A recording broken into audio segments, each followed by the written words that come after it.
예, 8월 9일 수요일 오전장 5%입니다.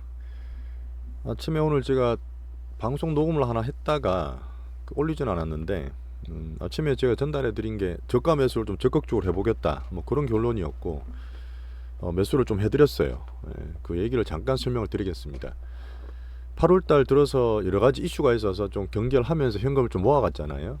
그리고 이제 미국 CPI가 나오고 시장이 좀 경계하고 있는 가운데 애플이 어제부터 말씀드린 어느 변곡점에 좀 왔다. 뭐 단기적으로 반등을 줄 수 있는 밴드에 들어왔다는 얘기를 드렸고 뭐 이런저런 얘기였어요. 아침에 이거를 내가 해보니까 시간이 좀 길어서 올리진 않았는데 어제 미국의 무디스 그 또 작은 은행들의 지방 스몰뱅크들 신용 등급을 강등했잖아요.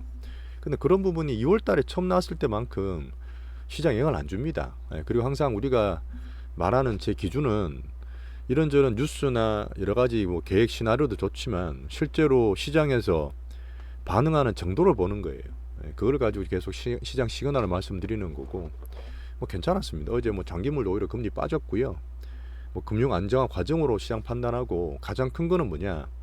올 하반기에 그래도 정치를 할 만하다고 보는 게 금리가 닿았다는 거잖아요. 예, 그러다 보니까 어제도 미국의 연준 의원이 금리 인상은 거의 다 왔다. 뭐 인하를 하더라도 금방은 못하겠지만 내년에 고려하겠다. 뭐 이런 것들은 매파냐 비둘기에 따라서 좀 다르겠지만 어쨌든 미국 금리가 다 왔다는 게 사실 방점이거든.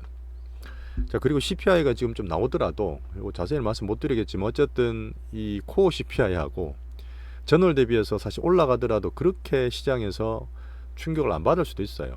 미리 또 주가가 빠졌지 않습니까? 뭐 그런 면을 제가 보면서 제가 보는 시장 매크로 숫자를 계속 보는 겁니다.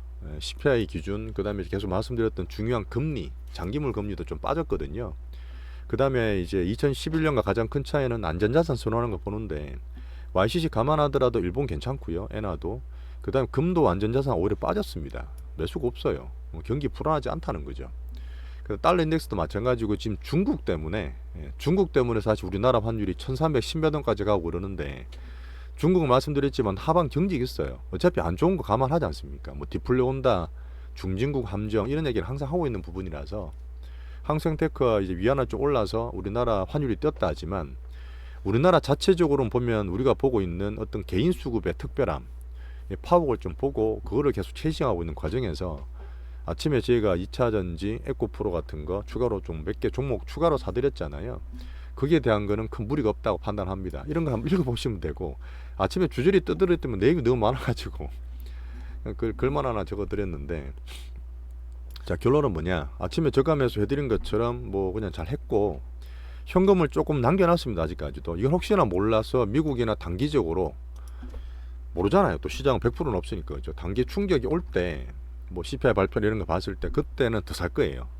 자 우리가 11일 날 오전이죠. MSCI 에코프로 편입하는 게 있습니다. 근데 계속 날아가는 게 아니라 단기 반등을 노린 거예요. 제가 매매 드리는 게 좀 탄력적이고 좀 단기로 드리더라도 잘 따라주셔서 감사하고 어쨌든 수익이 이렇게 크게 실어서 나면 좋은 겁니다. 뭐 단기로 팔든 제가 한 방에 때리든 그 결정하면 되니까 그런 흐름을 면밀히 보면서 시장을 따라가는 과정 좀 짧지만 제가 계속 시장 뉘앙스를 안내 드리려는 그런 제 의도를 좀 알아주시면 좋겠고요.